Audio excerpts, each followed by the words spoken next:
After being coldly excluded from my brother's birthday party without a word, I went on a solo climbing trip to clear my head, but it ended in a near tragedy that shook everyone.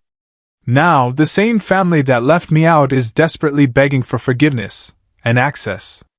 Excluded from my sibling's significant event, I fled to the Highlands when his evening went awry. My relatives urgently implored me to resolve it. They finally understood. I am Lauren, 34, and I am gazing at my mobile device, my spirit plummeting. My younger brother, Ethan, 30, just messaged me. Greetings, sister. Attendance roster for the advancement celebration is finalized. Had to reduce it. Hope you understand. Affectionately. An advancement celebration? He's commemorating his fresh vice president role at a technology company, a position I virtually secured for him. I dedicated years reviewing his curriculum vitae, staying up late to practice his interview responses, even delving into my personal funds for $2,000 to acquire him a suit and computer when he was financially struggling post-university. Now, I am not invited. Not because I am irresponsible or reside on another continent, I'm merely 60 minutes distant. But because Father claims I am excessive, too much of myself. The individual who sustained this household after Mother passed, who prepared meals while Father succumbed to alcohol, who extricated Ethan from his predicaments when he failed his second year of college. Contact Father. My tone strained. Ethan states I'm not on the list. What's occurring? That familiar, dismissive tone. It's merely a gathering, Lauren. Don't overreact. They had to make reductions somewhere.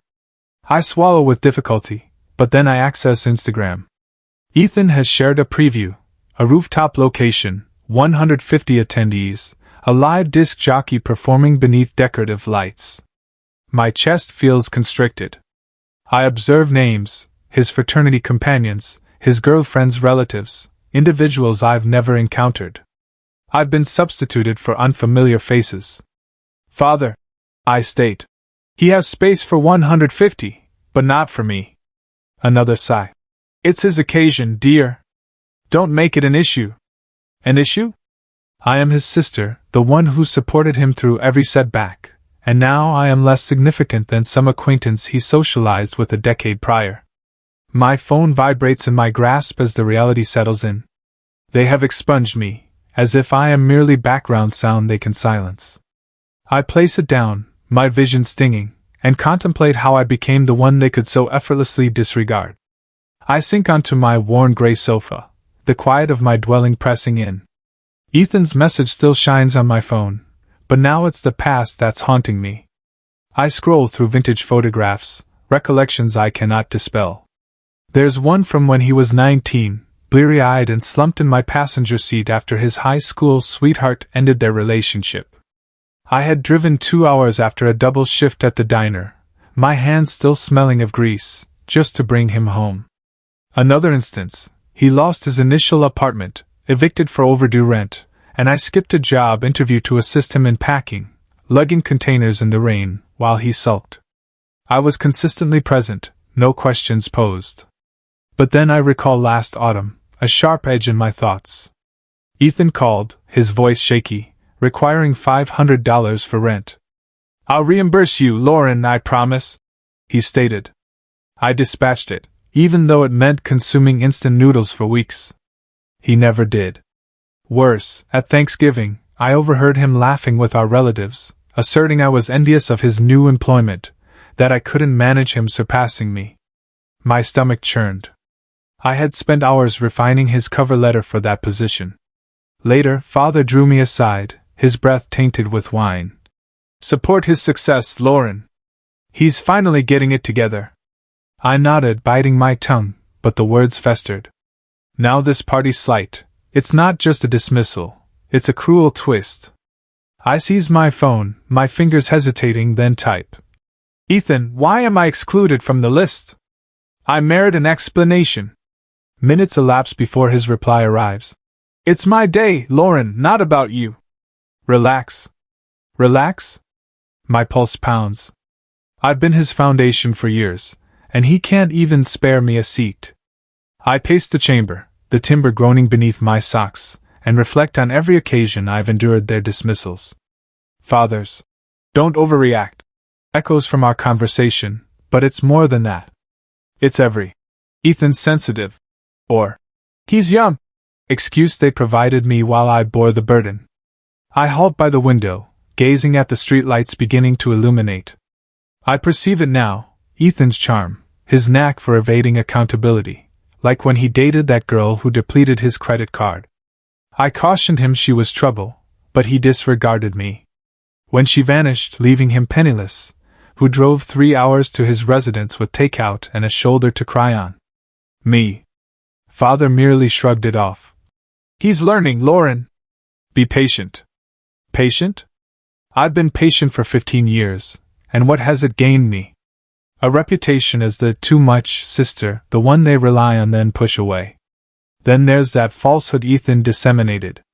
I didn't grasp it initially, relatives giving me sidelong glances at the dinner table, whispering when I departed the room. Later, my cousin Mia confessed. Ethan informed everyone I had disparaged his achievements out of malice. It was a fabrication, a cheap shot to enhance his image, and Father accepted it completely. You're tougher than him, Father stated when I confronted him. Don't hold it against him. But I did. I do. This quiet fury has been accumulating, and now it's overflowing. I sink back onto the sofa, my throat constricted. I recall the evenings I stayed awake listening to Ethan ramble about his aspirations, tech startups, substantial incomes, while I worked double shifts to cover my rent. I never requested much, just an acknowledgement, a thank you. Instead, I received this, a message brushing me aside like I'm some overly attached acquaintance. My eyes sting, but I suppress it. I've wept over them before, when Mother passed, when Ethan wrecked her old car joyriding, when Father forgot my birthday but threw Ethan a celebration for passing his general educational development test. I'm done with tears. I place the phone down, the screen dark, and clench my fists. They've portrayed me as the issue, too outspoken, too demanding, when all I've done is contribute. Ethan's "It's my day" excuse rings hollow against the years I've spent supporting him. Father's complicity, his unwavering favoritism, cuts deeper. I've been a stepping stone, allowing them to disregard me because I believe that's what family does. But family shouldn't feel like this, like I'm a dispensable component they can discard when it's inconvenient. I stand, a spark igniting in my chest. If Ethan desires his day without me, fine. If Father believes I'm overreacting, let him. I'm not pleading for their remnants anymore. I've patched their deficiencies long enough. Now it's time to mend my own. I don't know what comes next, but I know it commences with me departing from this burden I've carried too long. For once, I'm not theirs to mend. I'm mine. I awaken the following morning with a fervor in my core. The kind that doesn't extinguish. Ethan's dismissal. "It's my day, not about you," reverberates in my mind, but instead of crushing me, it's fuel. I'm finished awaiting their recognition of my worth. I seized my laptop from the cluttered coffee table, the screen still warm from last night's restless scrolling, and commenced searching. Asheville, North Carolina, appears, crisp mountain air, cozy lodgings, an opportunity to exhale. My hands tremble, not from apprehension, but from something sharper, defiance. I locate a rental, a cedar cabin with a hot tub situated on a ridge overlooking the Blue Ridge Mountains. It's $1,200 for a week, more than I'd ever spend on myself, but I consider all the funds I channeled into Ethan's crises. This time, the money is mine. I reserve it, my heart racing as the confirmation email arrives. Before I can second-guess myself, my phone vibrates. It's a notification. Ethan has unfollowed me on Instagram. I stare at the screen, my jaw clenched. Then I see his latest post, a sleek photograph of the rooftop venue, him in a blazer, grinning, with the caption, "Only the best for my big night." No mention of me, not even a vague family acknowledgement. Comments appear. "So proud, brother! Where's Lauren, though?" And he ignores them. It's a deliberate provocation, a public erasure, as if I'm not even worth a footnote. My throat burns, but I don't weep. I screenshot it, not for evidence, but as a reminder, this is who he is now. I proceed to the kitchen, brew a pot of coffee, and begin packing: jeans, a fleece jacket, my hiking boots, items I haven't touched in years because I've been too preoccupied rectifying their problems. As I zip my duffel bag, I access Instagram on my phone.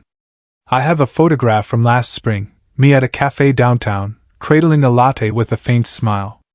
It's not flashy, but it's authentic. I adjust the brightness, type a caption: "Guess I'll celebrate my way," and hit post. Within minutes, my friend just likes it, commenting, "You deserve this." My cousin Mia adds a heart. Nothing from Ethan or father, just a hollow silence that stings less than I anticipated. I'm tossing my charger into the bag when my phone rings. "Father." I hesitate, then answer. "Lauren, you're not still angry, are you?" he says, his voice gruff. "Ethan's just excited. Let it go." I grip the counter. "He unfollowed me, father. Posted his party as if I don't exist." "You're fine with that?" he groans. "You're too sensitive. Social media isn't a contract. Drop it." I laugh, dry and sharp. "Certainly, father. I'm dropping it, right out of my existence." I hang up before he can argue, my pulse pounding. This is the first time I've disconnected from him, and it feels like breaking a chain. By noon, I'm at the airport, my duffel slung over my shoulder. The terminal hums with travelers, and I'm one of them, not a sister on standby, not a daughter smoothing ruffled feathers.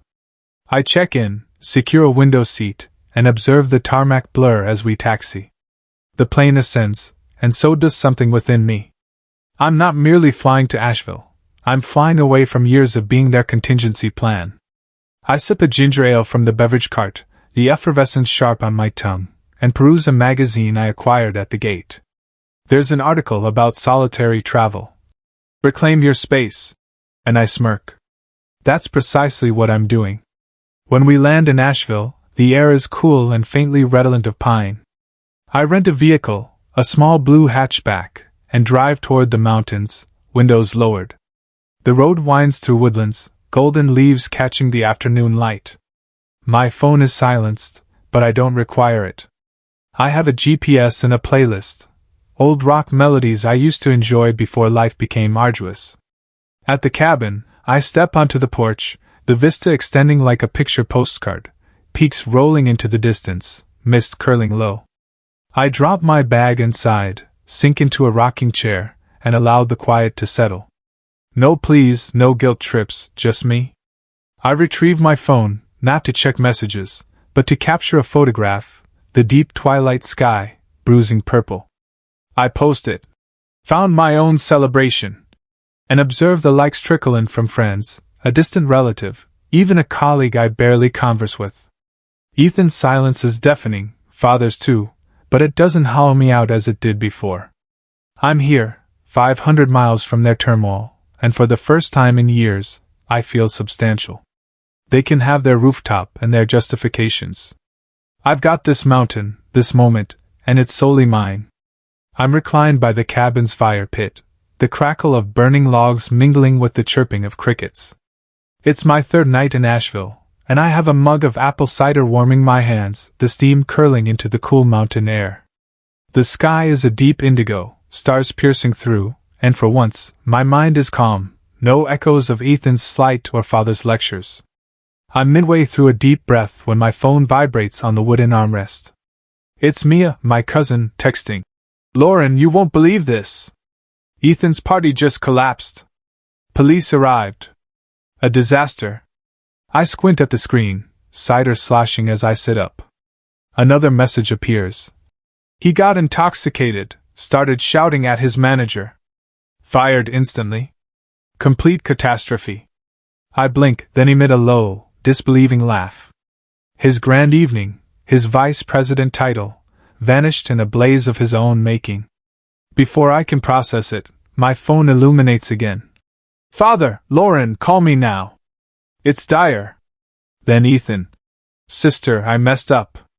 I need you here." I stare at the words, a bitter chuckle escaping. "Need me?" They didn't need me when they removed me from the guest list, when Ethan unfollowed me like I was spam. Now, with his dominion crumbling, I'm suddenly indispensable. I set the mug down, the warmth fading from my fingers, and lean back, allowing the absurdity to sink in. My phone continues to vibrate, missed calls, voicemails, but I don't answer.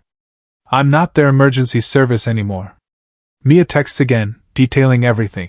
He struck a table, screamed at his boss about unfair pressure, then stumbled into the DJ booth. Police escorted him out. Everyone's panicking. I can visualize it, Ethan's flushed face, his false bravado, the crowd staring. Then she adds, "Father's telling people it's your fault. Says you should have been there to calm him down." Ethan's supporting him. My laugh sharpens, slicing through the night. My fault?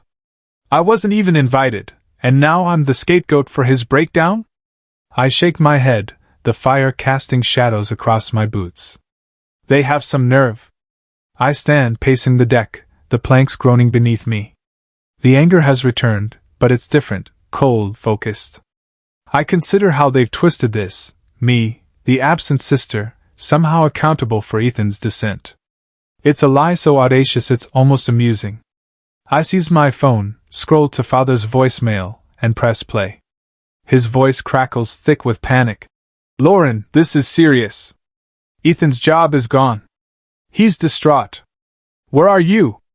We require you." I deleted mid-sentence, my thumb steady.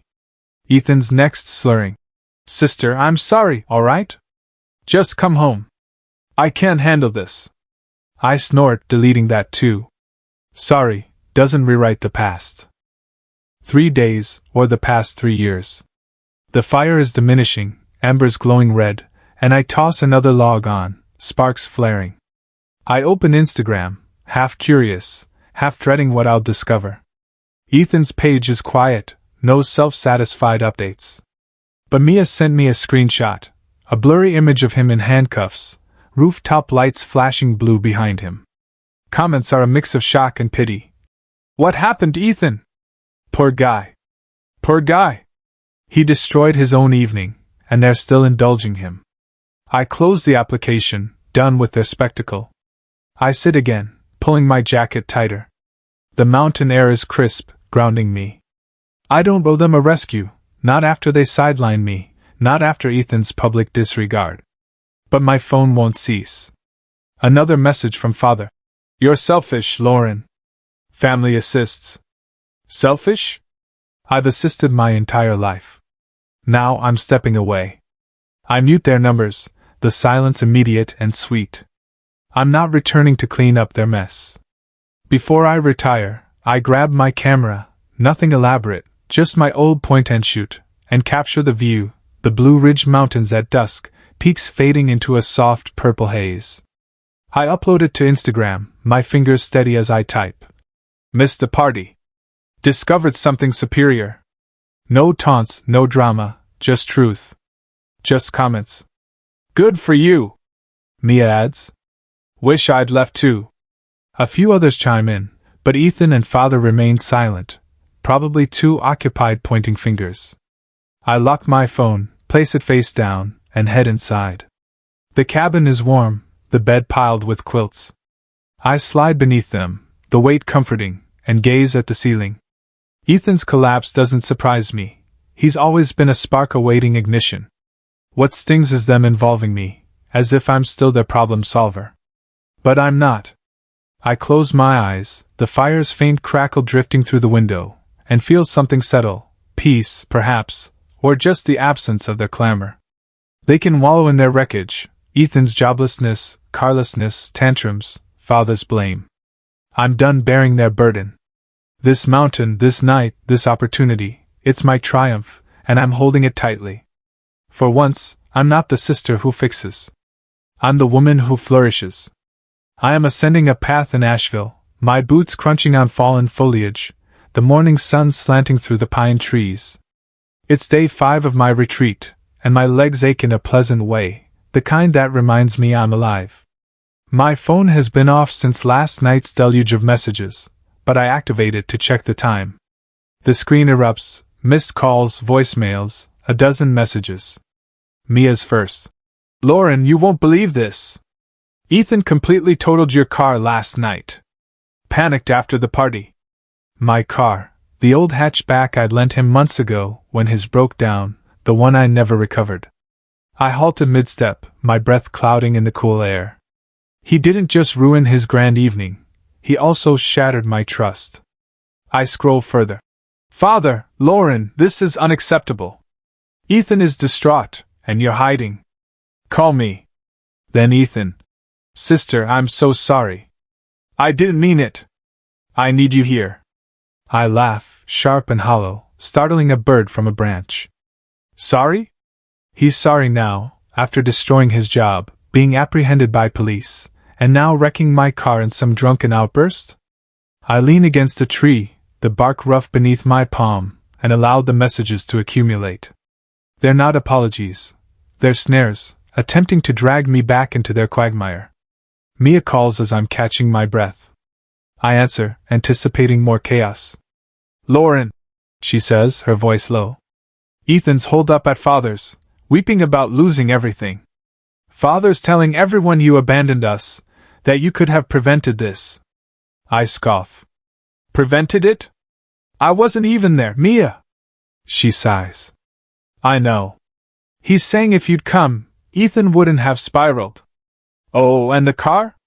He flipped it speeding away from Father's after an argument. Totaled. My jaw tightens.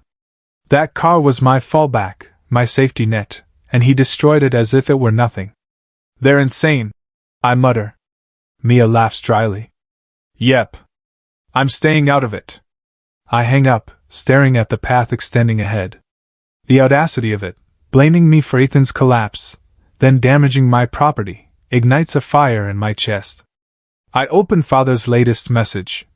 Family doesn't flee, Lauren. Ethan's broken. Fix this.